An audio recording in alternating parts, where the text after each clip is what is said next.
Bismillahirrahmanirrahim. Assalamualaikum warahmatullahi wabarakatuh. Jumpa lagi dengan saya dalam seri kuliah Audit Sistem Informasi dengan topik Security Management Control.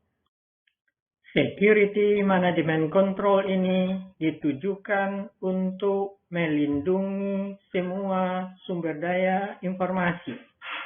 Sumber daya informasi tersebut dapat dikelompokkan menjadi dua, yaitu sumber daya informasi fisik dan sumber daya informasi logik.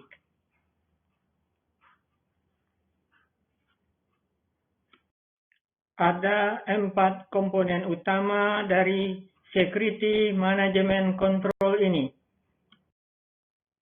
Security Program, Remedial Measure, Disaster Recovery Plan, and Insurance. Security Programs adalah serangkaian penelaahan yang dilakukan secara teratur dan periodik untuk memastikan sumber daya yang berhubungan dengan sistem informasi telah mendapat pengamanan secara memadai. Ada 8 langkah dalam pelaksanaan security program. Yang pertama, persiapan, menyiapkan perencanaan.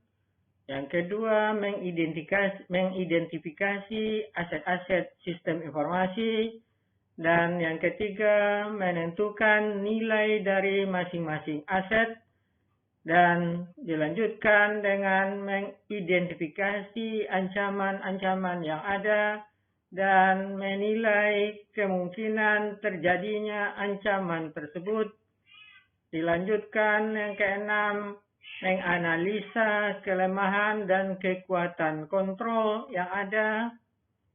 Yang ketujuh, menyesuaikan, memperbaiki kontrol jika lemah atau meniadakan pengamanan jika berlebihan. Dan terakhir, menyiapkan security report.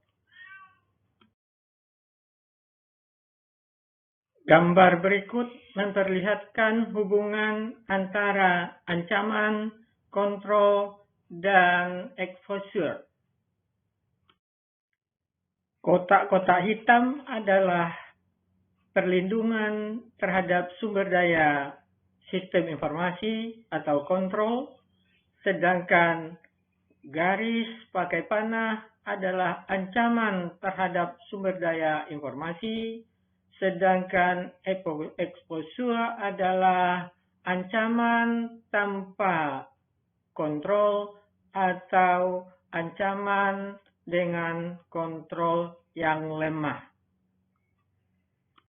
Ancaman utama terhadap sumber daya sistem informasi beserta perlindungannya.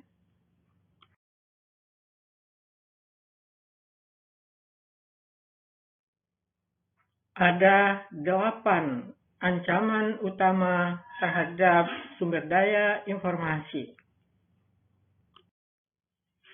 Ancaman pertama adalah dari api atau kebakaran. Auditor harus mengevaluasi, memastikan bahwa sumber daya informasi sudah jauh dari sumber api dan jika terjadi kebakaran telah tersedia peralatan untuk memadamkan api tersebut. Misalnya adanya sumber air yang dekat, adanya racun api yang tepat, dan sebagainya. Ancaman kedua adalah air, banjir, dan bocor. Kita dengan mudah dapat mengetahui tanda-tanda adanya bocor di loteng atau adanya banjir di dinding. Selanjutnya, ancaman dari energy variation, yaitu energi yang tidak stabil atau terputus dengan tiba-tiba.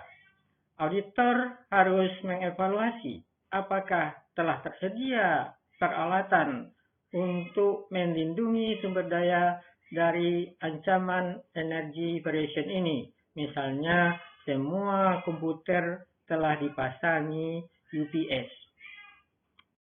Berikutnya, ancaman dari kerusakan struktur bangunan.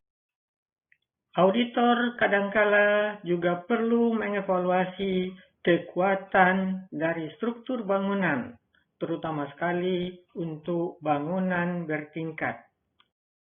Dan kita juga perlu mengevaluasi perlindungan terhadap sumber daya sistem dari ancaman polusi. Penyusup adalah ancaman lain terhadap sumber daya sistem. Ada dua macam penyusup, yaitu penyusup secara fisik dan penyusup melalui jaringan. Untuk penyusup secara fisik dengan mudah dapat dicegah, misalnya dengan adanya security satpam, atau ruangan yang dikunci, atau adanya alarm jika ada orang yang masuk. Untuk penyusup melalui jaringan, bisa mungkin mereka berusaha mencuri password, berusaha mendapatkan data-data yang sensitif, yang rahasia, dan sebagainya. Semua ini perlu ada pencegahan. Pencegahan untuk masuk jaringan kita kenal secara umum disebut dengan firewall. Ancaman berikutnya, virus dan worm. Virus mereplika dirinya sendiri dan menempel pada file program lain atau file data yang berisikan makro. Sedangkan worm, file yang berdiri sendiri yang juga menggunakan fasilitas yang ada pada operating system untuk mereplika dirinya sendiri sehingga memori komputer akan penuh yang mengganggu layanan sistem. Penyalahgunaan software, data, dan servis adalah hal lain yang perlu dievaluasi oleh auditor. Bagaimanapun bagusnya kontrol yang sudah dibangun, tidak akan dapat memastikan sumber daya sistem kita aman 100%, sehingga diperlukan perlindungan lain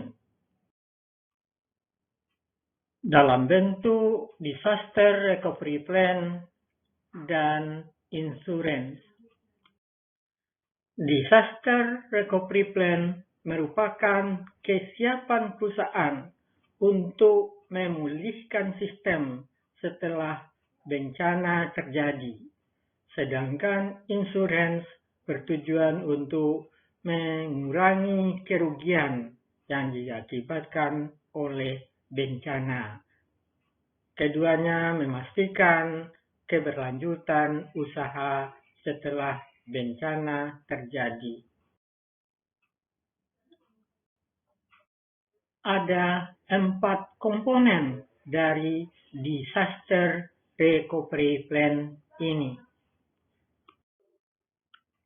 Pertama, emergency plan, yaitu kesiapan perusahaan untuk menghadapi keadaan darurat, misalnya kebakaran. Emergency plan secara spesifik harus menjelaskan tindakan atau prosedur yang harus diikuti jika terjadi keadaan darurat seperti kebakaran. Perlu ada ketersediaan pintu darurat, petunjuk arah, dan sebagainya. Yang kedua adalah backup plan. Hampir semua sumber daya informasi perlu backup. Sebagian besar perlu digandakan dan disimpan pada lokasi yang terpisah, sedangkan yang lainnya backup dapat kita peroleh dengan membuat perjanjian kerjasama dengan perusahaan lain. Misalnya untuk backup hardware, kita bisa buat kerjasama dengan perusahaan lain untuk saling menggunakan fasilitas hardware jika terjadi bencana, dan untuk personel kita perlu mengadakan pelatihan dan rotasi sehingga seorang pegawai dapat bekerja pada beberapa fungsi. Ketiga adalah recovery plan, yaitu prosedur yang harus diikuti untuk memulihkan sistem setelah bencana terjadi. Backup plan dan recovery plan saja tidak cukup. Backup dan recovery plan harus diuji, sehingga kita memerlukan test plan untuk memastikan bahwa sistem benar-benar dapat dipulihkan setelah bencana terjadi.